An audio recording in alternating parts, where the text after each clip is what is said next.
Hello friends, അപ്പോൾ നമുക്കിന്നൊരു Tamil Nadu chicken biryani എങ്ങനെയാണ് ഉണ്ടാക്കുന്നതെന്ന് നോക്കാം.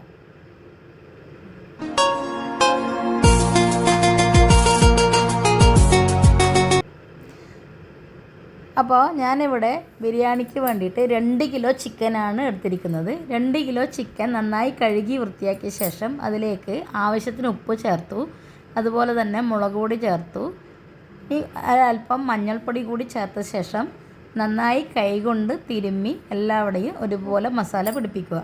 കാരണം കൈകൊണ്ട് നമ്മൾ നന്നായിട്ട് ഇളക്കുമ്പോഴാണ് ഇതിൻ്റെ മസാല എല്ലാവിടെയും ഒരേപോലെ ആവുന്നത്. ഇനി നമുക്ക് ഈ ചിക്കൻ ഒന്ന് സോഫ്റ്റ് ആവാൻ വേണ്ടിയിട്ട് ഒരല്പം തൈരും കൂടി ചേർത്ത് ഒന്നുകൂടി ഇളക്കി ഇത് നമുക്ക് മാറ്റി വയ്ക്കാം. ഇനി ഈ ബിരിയാണിയിലേക്ക് ആവശ്യമായിട്ടുള്ള മസാലകൾ, ബിരിയാണി മസാലകൾ എന്നിട്ട് കടയിൽ വാങ്ങിക്കാൻ വേണ്ടി കിട്ടും. മുഴുവൻ മസാല തന്നെയാണ് നമ്മൾ വാങ്ങിയിരിക്കുന്നത്. അത് നമ്മൾ അമ്മിയിൽ നന്നായിട്ട് പൊടിച്ചെടുക്കുകയാണ്. ഇങ്ങനെ നമ്മൾ ചേർത്ത് കഴിയുമ്പോൾ നമ്മുടെ ബിരിയാണിക്ക് നല്ലൊരു ഫ്ലേവർ ഉണ്ടാകും. അപ്പോൾ എല്ലാം കൂടി നമ്മൾ അമ്മിയിൽ പൊടിച്ച് എടുത്ത് വെച്ചിരിക്കുകയാണ്.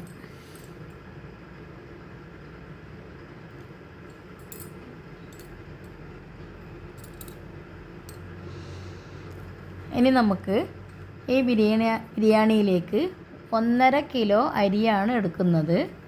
അപ്പോൾ 1.5 കിലോ അരി ഒരു കപ്പിൽ അളന്നിട്ടാണ് നമ്മൾ എടുക്കുന്നത്. കാരണം ഒരു കപ്പ് അരിക്ക് 2 കപ്പ് വെള്ളം എന്ന രീതിയിലാണ് നമ്മൾ ബിരിയാണിയിൽ വെള്ളം ചേർക്കുന്നത്. അതിൻ്റെ ഒരു അളവ് കിട്ടാൻ വേണ്ടിയിട്ടാണ് നമ്മൾ കപ്പിൽ അളന്നെടുക്കുന്നത്. അപ്പോൾ കപ്പിൽ അളന്നെടുത്ത അരി നന്നായി കഴുകി വെള്ളം ഊറ്റി എടുത്ത് വയ്ക്കണം.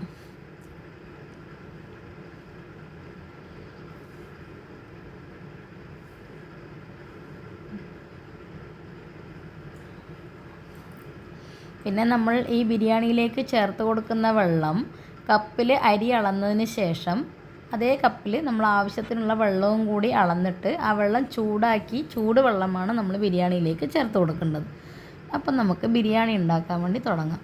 അപ്പോൾ ആദ്യം തന്നെ വലിയൊരു പാത്രം എടുക്കാൻ വേണ്ടി, ചുവട് കട്ടിയുള്ള വലിയ പാത്രം എടുക്കാൻ വേണ്ടി ശ്രദ്ധിക്കുക. കാരണം നമ്മളിതിൽ അരിയും ചിക്കനൊക്കെ ഒരുമിച്ചിട്ടാണ് വേവിച്ചെടുക്കുന്നത്.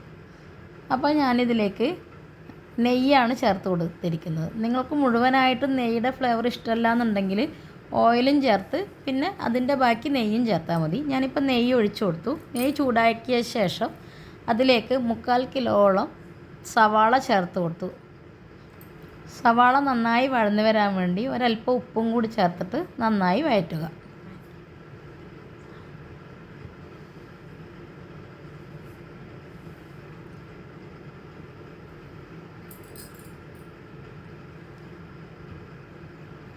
നന്നായി വഴന്നു വന്ന് ഏകദേശം കുറച്ച് കളറ് മാറിയിട്ടുള്ള ആ സവാളയിലേക്ക് നമുക്ക് ഇഞ്ചി വെളുത്തുള്ളി പേസ്റ്റ്, അതുപോലെ തന്നെ നമ്മൾ നേരത്തെ പൊടിച്ച് വെച്ചിരിക്കുന്ന ബിരിയാണി മസാല കൂട്ട് തുടങ്ങിയവ ചേർത്ത് നന്നായിട്ട് അതിൻ്റെ പച്ചമണം മാറി വരുന്നവരെ ഒന്ന് വഴറ്റി കൊടുക്കാം.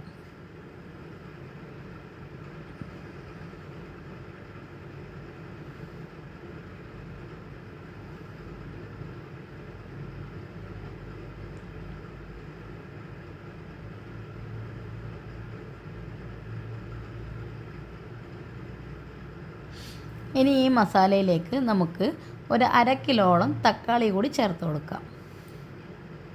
തക്കാളി ഒന്ന് നന്നായി വഴറ്റിയ ശേഷം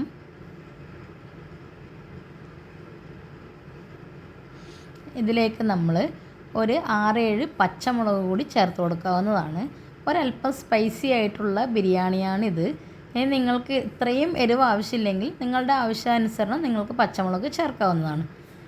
പച്ചമുളക് കൂടി ചേർത്ത് ഒന്നുകൂടി വഴറ്റിയ ശേഷം അതിലേക്ക് ഒരു വലിയ കൈപ്പിടിയോളം പുതിന ഇലയും 1.5 കൈപ്പിടിയോളം മല്ലി ഇലയും കൂടി ചേർത്ത് അതും കൂടി നന്നായിട്ട് വഴറ്റിയെടുക്കുക.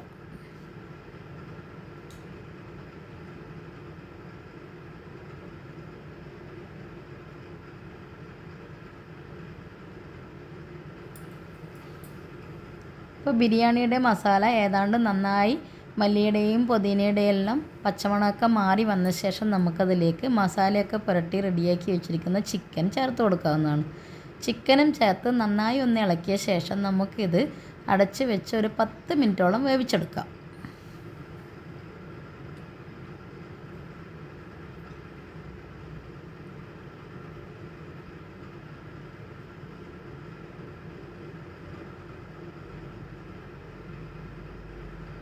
ചിക്കൻ ഇപ്പോൾ ഒരു 50% നന്നായി വെന്ത് വന്നിട്ടുണ്ട്.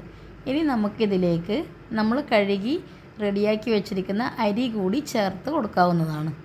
അപ്പോൾ നമുക്ക് ഈ ചിക്കൻ വെന്ത് വരുമ്പോൾ ഇതിൽ നിന്ന് ഒരല്പം വെള്ളം ഇറങ്ങി വന്നിട്ടുണ്ട്. അപ്പം നമ്മൾ അരിയിലേക്ക് ചേർക്കുന്ന വെള്ളം ഏകദേശം 1 കപ്പോളം വെള്ളം കുറച്ച് നമ്മളിതിലേക്ക് ചേർത്ത് കൊടുത്താൽ മതി. അപ്പോഴേക്ക് ഇതിൻ്റെ വേവ് കറക്റ്റായിട്ടുണ്ടാവും. ഈ അരിയും കൂടി ഇട്ട് നന്നായി ഇളക്കിയ ശേഷം നമുക്കിതിലേക്ക് ആവശ്യമായിട്ടുള്ള ചൂടുവെള്ളം ഒഴിച്ചു കൊടുക്കാവുന്നതാണ്. ചൂടുവെള്ളം ഒഴിച്ചതിന് ശേഷം നന്നായി ഇളക്കി അതിലെ മസാല ഉപ്പും ഒക്കെ നോക്കിയതിന് ശേഷം നമുക്കിതിലേക്കൊരു ചെറുനാരങ്ങയുടെ നീര് കൂടി ഒഴിച്ചു കൊടുക്കാവുന്നതാണ്.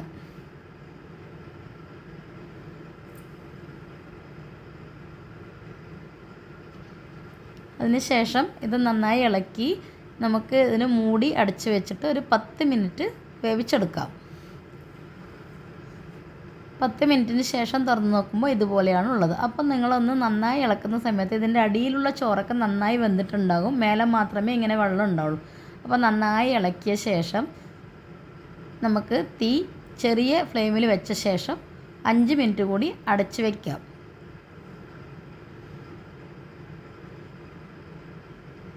ഇപ്പോൾ നല്ല സ്വാദുള്ള ചിക്കൻ ബിരിയാണി തയ്യാർ. Thanks for watching.